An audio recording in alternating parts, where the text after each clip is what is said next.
కార్గిల్ యుద్ధంలో శౌర్యం కీలక పాత్ర పోషించింది. కానీ కొద్దిపాటి తెలివితేటలు శత్రువుపై గణనీయమైన ఆధిక్యతను ఇస్తాయని హవల్దార్ ఉద్ధమ్ సింగ్ నిరూపించారు.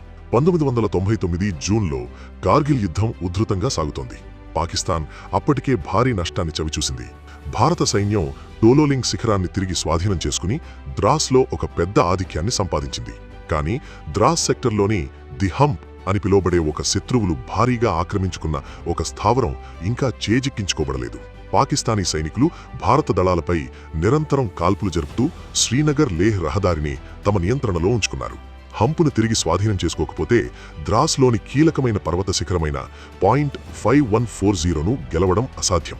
1999 జూన్ 13వ తేదీ రాత్రి దానిని స్వాధీనం చేసుకునే బాధ్యతను 18వ గ్రెనేడియర్ గలానికి అప్పగించారు.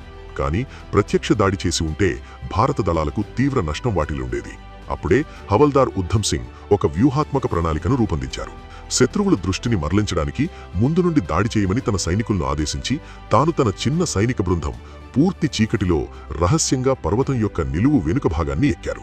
మరుసటి రోజు జూన్ 14న ఆయన తన కింద లోతైన లోయలున్న పదునైన రాళ్లపై పాకుతూ వెళ్లడం ప్రారంభించారు. అకస్మాత్తుగా పాకిస్తానీ సైనికులు ఆయన్ని గుర్తించి తీవ్రంగా కాల్పులు జరిపారు. ఆయన శరీరం తూటలతో ఛిద్రమైపోయింది. ఆయన ఒక్క అడుగు వేయలేకపోయారు.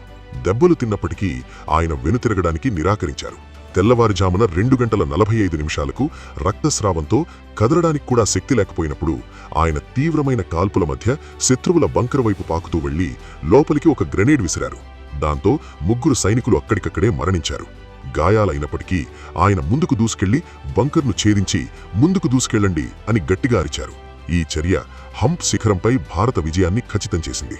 హవల్దార్ ఉద్ధమ్ సింగ్ ఆ యుద్ధభూమిలో తన దేశం కోసం తుదిశ్వాస విడిచారు. యుద్ధభూమిలో ఆయన కనబరిచిన అచంచలమైన సంకల్పానికి, చేసిన మహోన్నత త్యాగానికి భారత ప్రభుత్వం ఆయనకు మరణానంతరం వీరచక్ర పురస్కారాన్ని ప్రదానం చేసింది.